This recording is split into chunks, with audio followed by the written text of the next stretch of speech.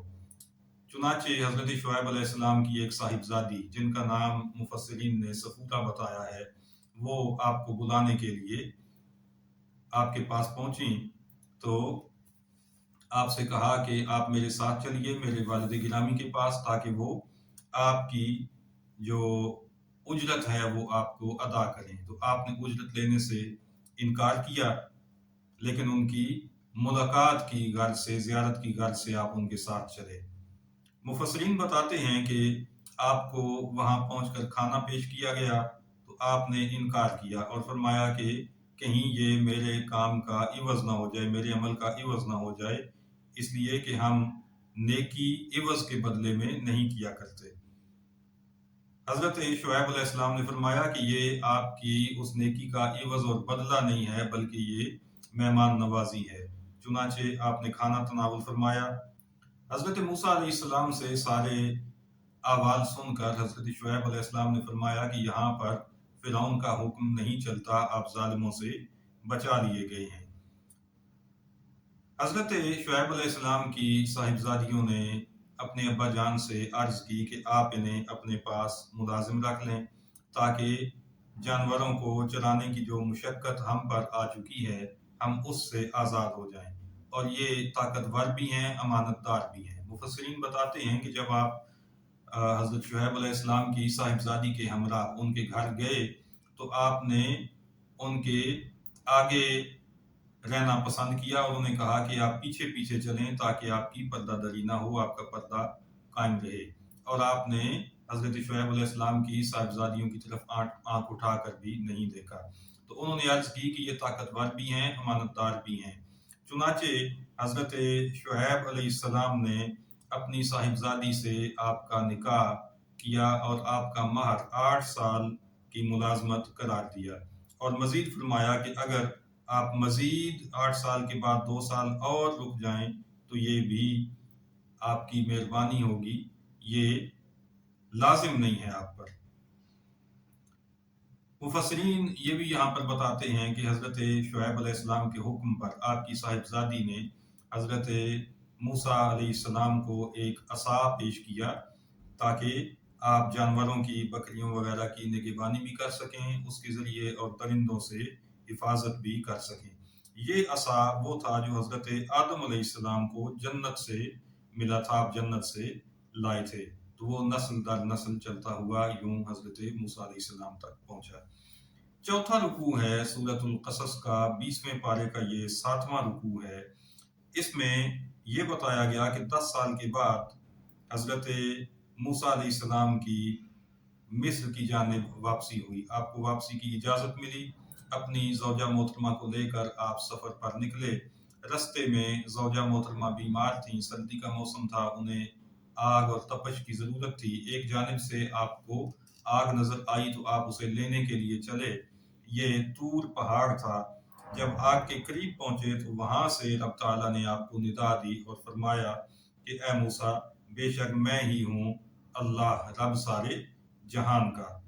آپ کو اپنا عصا نیچے ڈالنے کا حکم ہوا جو اژدہا بن گیا، پھر آپ کو اپنا ہاتھ گریبان میں ڈالنے کا حکم ہوا، جب باہر نکالا تو انتہائی چمکدار اور انتہائی سفید تھا۔ یہ معجزات آپ کو عطا فرمائے گئے اور آپ کو فرعون کی جانب جانے کا حکم دے دیا گیا۔ آپ کی عرض پر حضرت ہارون علیہ السلام جو آپ کے بھائی ہیں انہیں آپ کا مددگار بنا کر ساتھ روانہ کیا گیا۔ فرعون اور اس کے درباریوں نے آپ کے معجزات کو جب دیکھا تو آپ کو جادوگر قرار دیا اور آپ پر ایمان لانے سے انکاری ہو گئے، آپ کا انکار کیا۔ رب تعالیٰ نے اس رکوع میں یہ بتایا ہے کہ ہم نے فرعون کو کر کے دریا کر دیا، قیامت کے دن فرعونیوں کی مدد نہ ہوگی اور وہ ہمیشہ کے لیے لعنت کے مستحق بن گئے۔ 5واں رکوع ہے سورۃ القصص کا، یہ 20ویں پارے کا 8واں رکوع ہے۔ اس میں رب تعالیٰ نے بتایا کہ موسیٰ علیہ السلام کو ہم نے کتاب عطا فرمائی جو ہدایت اور نصیحت ہے۔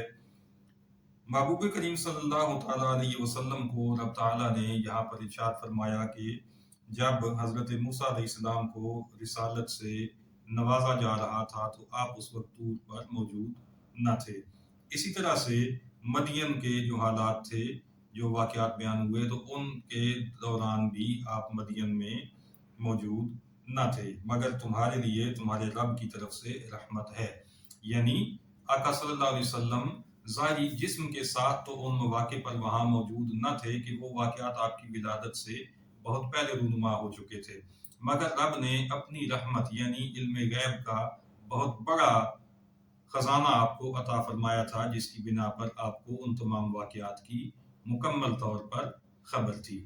نبی کریم صلی اللہ تعالیٰ علیہ وآلہ وسلم کو یہاں پر رب تعالیٰ نے یہ حکم فرمایا کہ آپ اہل مکہ کو ڈر سنائیے، تاکہ قیامت کے دن وہ یہ نہ کہہ سکیں کہ ہمارے پاس تو کوئی رسول آیا ہی نہیں، کوئی آتا ہمیں ڈراتا رب کی عذاب سے تو ہم ایمان لے آتے۔ فرمایا کہ پھر جب ان کے پاس حق آیا، یعنی نبی کریم صلی اللہ علیہ وسلم تشریف لے آئے اللہ تعالیٰ کا آخری کلام لے کر، تو وہ بولے انہیں کیوں نہ دیا گیا جو موسیٰ علیہ السلام کو دیا گیا تھا، یعنی ایک ہی بار پوری کتاب کا مل جانا اور ید بیضا اور عصا وغیرہ کے معجزات۔ حالانکہ نبی کریم صلی اللہ علیہ وسلم کے معجزات ان معجزات سے کہیں بڑھ کر تھے جو انہوں نے اپنی آنکھوں سے دیکھے، لیکن بدبختی تھی کہ وہ انکار پر جمے رہے اور ایمان کی طرف نہ آئے۔ قریش نے تورات اور قرآن دونوں کو جادو قرار دیا، تو رب تعالیٰ نے فرمایا کہ اگر سچے ہو تو ان سے زیادہ ہدایت والی کتاب لے آؤ۔ چھٹا رکوع ہے سورۃ القصص کا، یہ 20ویں پارے کا 9واں رکوع ہے۔ اس میں حبشہ سے آ کر ایمان لانے والے 40 خوش قسمت افراد کے بارے میں بتایا گیا کہ وہ دگنے اجر کے مستحق ہیں، اس لیے کہ انہوں نے پہلے انجیل پر ایمان قبول کیا، اس کے عامل رہے، اور پھر قرآن مقدس پر بھی ایمان لے آئے، تو وہ دگنے اجر کے مستحق ہیں۔ وہ صدقہ کرتے ہیں، بیہودہ باتوں کی طرف توجہ نہیں دیتے، اور جاہلوں سے سلام کر کے کنارہ کش ہو جاتے ہیں، ان کے ساتھ وہ اپنا وقت برباد نہیں کرتے۔ اس رکوع میں یہ بتایا گیا کہ ظالموں کی بستیوں کو اللہ تعالیٰ ہلاک کرتا ہے۔ جو چیزیں تمہیں دی گئیں دنیا کا برتاوا اور سنگار ہے، اور جو اللہ کے پاس ہے وہ بہتر اور باقی رہنے والا ہے، کیا تمہیں عقل نہیں؟ یہاں پر ان الفاظ کے ذریعے قریش مکہ کو اور دیگر کفار کو دعوت حق دی گئی کہ آخرت کا جو ثواب ہے، آخرت کی جو نعمتیں ہیں، وہ اس سے بہت بڑھ کر ہیں جو دنیاوی ساز و سامان ہے، اور تم دنیاوی ساز و سامان اور دنیاوی عیش و عشرت کے بدلے میں آخرت کی ان عظیم نعمتوں کو جھٹلا رہے ہو، تو کیا تم میں عقل نہیں ہے؟ 7واں رکوع یہ 20ویں پارے کا 10واں رکوع ہے۔ اس میں یہ فرمایا گیا کہ مومن جسے اچھا وعدہ دیا گیا اور کافر جسے دنیاوی برتاوا دیا گیا، تو کیا یہ دونوں برابر ہیں؟ اور کافر تو وہ ہے جسے قیامت کے دن گرفتار کر کے لایا جائے گا۔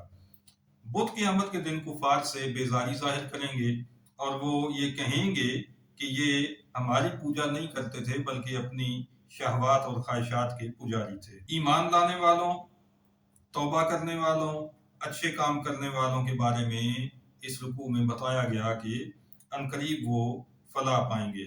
اللہ تعالیٰ کی صفات کے حوالے سے یہاں پر کچھ باتیں بیان کی گئی ہیں۔ اللہ جو چاہے پیدا کرتا ہے، وہ برتر ہے، وہ ظاہر اور غائب سب کو جانتا ہے، اس کے سوا کوئی عبادت کے لائق نہیں ہے۔